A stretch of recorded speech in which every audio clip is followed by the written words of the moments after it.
Hi, everyone. You're listening to episode 56 of the Fifth Meeple Board Game Podcast. Thanks so much for inviting us to your table.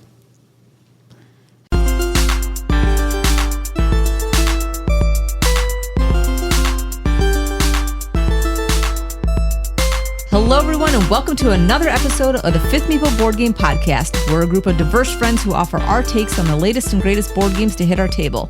I'm your host, Daniela, the Goofy Noob, and I'm joined today by the Collector. Hey, this is David. The Intellectual Introvert. Hi, everyone. This is Chris. And the Deluxeifier. Hello, it's Pete.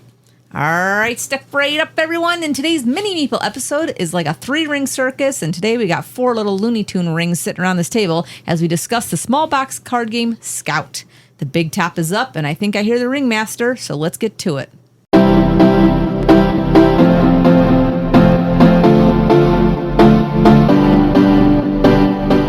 Scout is a 2 to 5 player ladder climbing and shedding card game where you're the leader of a circus, striving to put on a better show than your rivals.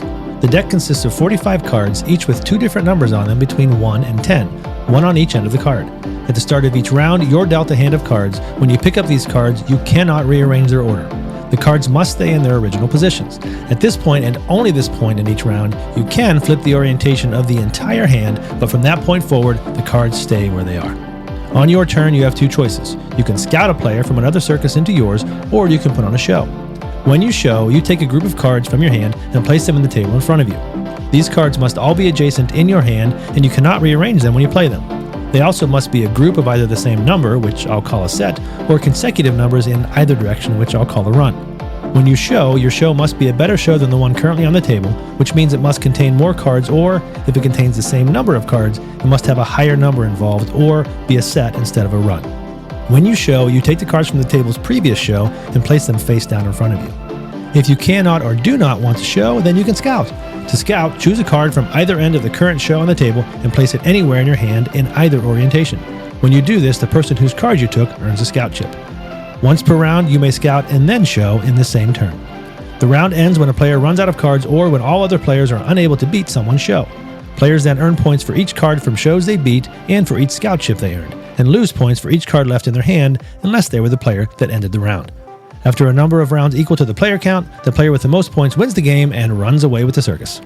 Scout was designed by Kei Kajino and was first published in 2019 by Oink Games. All right, guys, what is it about Scout that makes it the greatest show on earth? I really enjoyed this game, so I'm going to put that out there first. But the fact that the cards go 2 ways, meaning that on one side there's a 2, the other side could be a 7, and the order that you get the cards in, you can't necessarily separate it, but you get that one flip where you can turn it around and see what side you want to use. And I think there's a lot of decision space in trying to figure out what side do I actually want. Sometimes it's really easy decision, but a lot of times it's very tricky because things aren't lined up the way that you want. You know, sometimes you have a lot of low numbers that are lined up, but you have no high numbers at all. And then the other side, you have a bunch of high numbers. This is what I normally get. And then, you know, there's just low numbers that, you know, are just random, but nothing's put together. And so you have to ask yourself, you know, how am I going to approach this game? Because there's a lot of different things that you can do as far as, you know, playing one card, playing a pair, playing a run of 1 or 2 cards. I just think there's a lot of agency that this game gives you. It's just how you want to put those pieces together. And I think it does a really good job of letting you try to think a little bit outside the box than most trick takers do. And I think it gives you a lot of freedom in that design. Yeah, I think the more you play this game, and I think that's true of a lot of games, the more you play, the more you see, okay, how can I manipulate it? But I also think the more you play this game with the same people, the more you can also see what they might be doing and try to avoid that. And I also thought it's been an interesting dynamic to where we first started playing this game. I loved it. And then I was like, well, gee, I think I see a path to win. But then as soon as everybody else understands, okay, that's the path that people are taking to win, then you start either all trying it or blocking it. And then that's no longer the path to win. And so you start to iterate on that and then maybe starting to unlock things. And hey, all of a sudden people are scouting when they don't need to, right? Because you're trying to set that hand up and you're realizing, hey, that can be pretty powerful. I'll give you a point if I can get a bunch later on. And a lot of that little game within a game that comes out in just what is just a deck of 45 cards, but there's a lot in there. Yeah, the thing I like about the game is there is that interaction. And as you mentioned there, one of the things that I didn't pick up on early on in the game is to scout maybe when I could play something, but knowing that I can do that. Because when I originally went into the game, like every other game, I'm just trying to get rid of my cards, and that's not really the path to victory. But as that game progresses, and as you mentioned, people start reading the table to say, and I'm wondering why David's picking up this cards. Come on, you can beat a pair of twos or whatever it is, and he doesn't. But I get a better grasp after playing it a little bit more, because when you pick up that card, that's the only time that you can decide which way you want to flip it and where you want to put it. So you may strategically want to pick up a card so you can put it in the middle to create that run that you might be able to really leverage. Yeah, and how much are you going to beat this by? I could beat that with these 3 4s in my hand, but I could also just beat it with this pair of 2s that all of a sudden links a couple things together and knowing when to go big and when not to go big. And it's really all about setting up your hand, number one, and number two, and when do you come with the big one. And if you come too early, you could be in trouble, but then if you wait too long, you could get stuck with a lot. You guys got any more things you just love about this game? I won't say it's easy to teach, because I tried to teach this to my wife and daughter. They didn't get it. Same. But if you are a gamer and you're used to that kind of thing, it's not that hard to pick up. And you can go through a game relatively quick. It's, again, number of rounds equal to number of players. And so David and I played this at 2 players at Origins recently. We got a lot of games in relatively quickly. And it's a totally different game at 2 players than it is at more. I think I like it. I like it with a 5-player count. It's harder to just put something down and you win from it, and becomes a little more strategic again about when am I going to try that big move. Yeah. I mean, this game reminds me, we used to play this game called Game of 4, and it was a Chinese game that we would play at our high school, and we play with a normal deck of cards. But I think this is why I picked up Scout so fast, is because when you play this game, I think they published it, but it was just like a random card game that these Chinese kids would teach me during our lunch break. But when we would go out there, it's like one of those things where you could play anything you want, but like if you have a pair, of anything, it beats, a run of 1 or 2. And so in this game, it was always trying to be king of the mountain, meaning that if you went out first, you were always exchanging 2 cards with somebody else, and they had to give you your highest 2 cards always. And so you were kind of just always revolving. There wasn't really a winner. It's just like you wanted to always be king. And then you kind of work your way down. But that's what Scout kind of reminds me of, and this is why I think I enjoy it so much, is just because of the freedom of being able to pick things up, kind of put things down when you want to, set somebody up not. But there's a lot of strategic thought, I think, in that, because the issue with it is if you throw out a huge hand and somebody could beat it, they're getting all those as points, because the backside of those cards, every card they take counts for a point. And so sometimes you got to strategically think, if I lay out 5 cards and somehow Chris, can scout and show and take that, he's going to get 4 or 5 points right off the bat. And even if I do well and discard my hand, he might have more points than me at the end of the game anyways, just because I'm not eating a lot of cards from other people. So I think that there's a meta game within the game, which I enjoy. All right. So what about Scout makes you feel like you're carrying the elephant shovel? One of the things that tends to rub me the wrong way, but I know it's part of the game, but you can build yourself up your hand where you've got this epic run that you're gonna set down to this. I just put 9 cards on the table. Nobody can beat it. And depending on the number of players, you're going to get very few points out of it. When we're playing 2 players, that's especially true. You get nothing. And it's like, I just put together this epic hand. Everything worked like I wanted to, and I got 3 points out of it, because the cards on the table count nothing for you.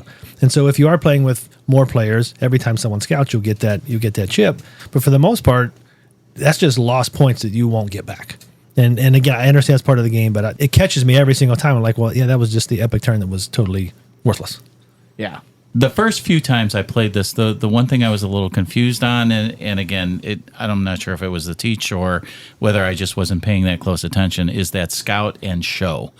Because a lot of times, or at least a couple times when I played, I didn't really pay attention to when it goes around the table and comes all the way back, that can end the round, correct? Yes. And letting that happen isn't always good. And sometimes I know I've forgotten that I could do the scout and show at the same time, which saved us from, or I think in that particular case, David, you were gonna win the round if I didn't do that. And that's just one of those little nuanced things that I think is real easy to forget, because a lot of times that you have that one tile on the table and you can flip it over and do that once. And I always think of that as, well, that's like a last-ditch effort, and I always forget to use it. So that would be the only thing I think throws it a little bit. I understand why it's there. Just one of those little things that you got to keep in mind when you're playing, because you may want to do that earlier and not as the last-ditch effort. in a particular case, maybe to build your hand or craft your hand. Yeah, I think once again, it's doing it at the right time when, Right. when can I maximize my points out of that? But I agree. Sometimes you forget it because I'll see people, they scout and show. I was like, oh, I could have done that. Right. And all those points could have been mine. And I just forgot that chip was sitting in front of me.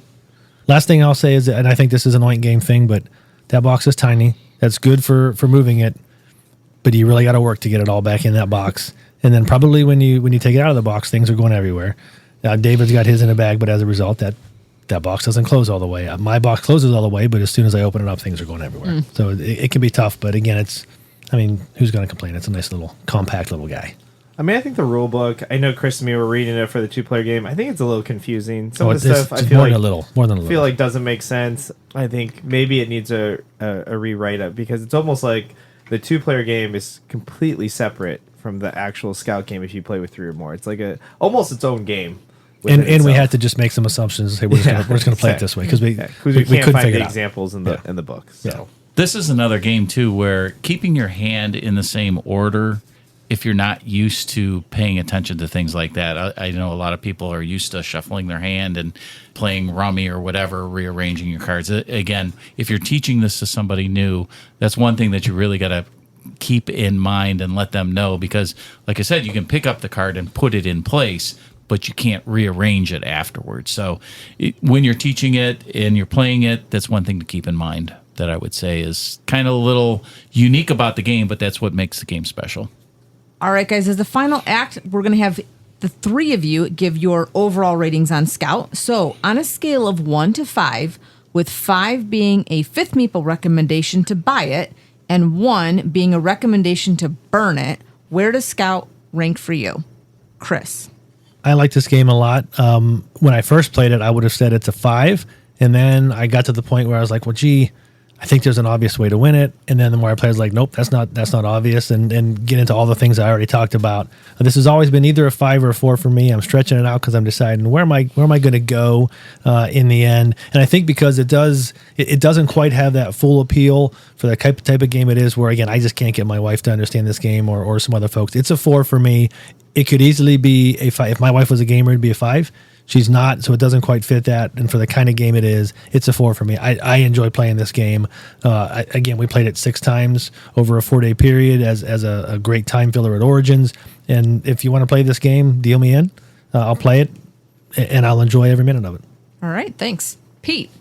Yeah, this one's right in the middle of the road for me. I'm going to go with a 3, maybe even a little bit lower, again, just because this isn't my type of game that I enjoy playing. It's a good game. But for me, I could take it, I could leave it. I don't need to run out and buy it. And definitely, if you pull the game out and we want to play the game now, I'd play it. So it's a 3 for me. Okay, David. Cool. Before I give my score, I just want to let you know if you do want to buy this game, you can go on Amazon. It's $22.95. Go on the used market, it's still going to hold its value somewhere between like $10 and $15. I'm seeing it right now used. So that's kind of the pricing on this game. But for my ranking of this game, I'm going to rate it a 5. I mean, I grew up playing kind of old school games like Hearts and stuff and Spades. If you like those games where you get a group that is really, really good, really competitive, everybody knows their crap, then Scout is the game for you. I think that it elevates. You know, I used to play Hearts all the time. I only like playing with people who know that game really well because I don't like playing with people who don't know what they're doing. But that's what Scout kind of reminds me of, is that if you have that game group that plays card games like Hearts, introduce them to Scout because I think they'll really like it. And I think it gives you more agency than any of those card games that a 52 deck can actually give you. So that's why I'm giving it a 5. I was trying to look it up right now for this year because I'm ranking all the games I play, which I play a lot of games. It's actually my 21 game this year. So all right, so if you identify more with kind of maybe David's play style or Chris's play style as you've been listening to us, sounds like they're giving it a recommendation to pretty much buy the game. If you're maybe more like Pete and you identify with kind of a lot of the games that he likes, he's probably not buying this, but he's going to play it. So those are their ratings and we will stick to them.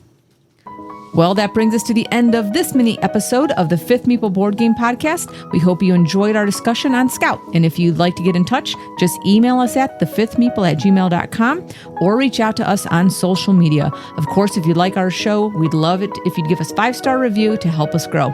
Thanks again for listening. And until next time, may you soar through the sky like the flying Wolindas. Thanks, everybody. Goodbye, everybody. adios, amigos. Bye-bye.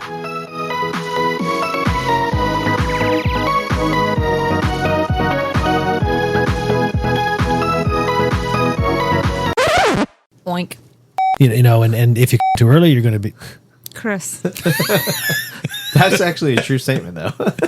Keep going with it, Chris. I know you're going. Don't look at Daniela. In your hand, too. Don't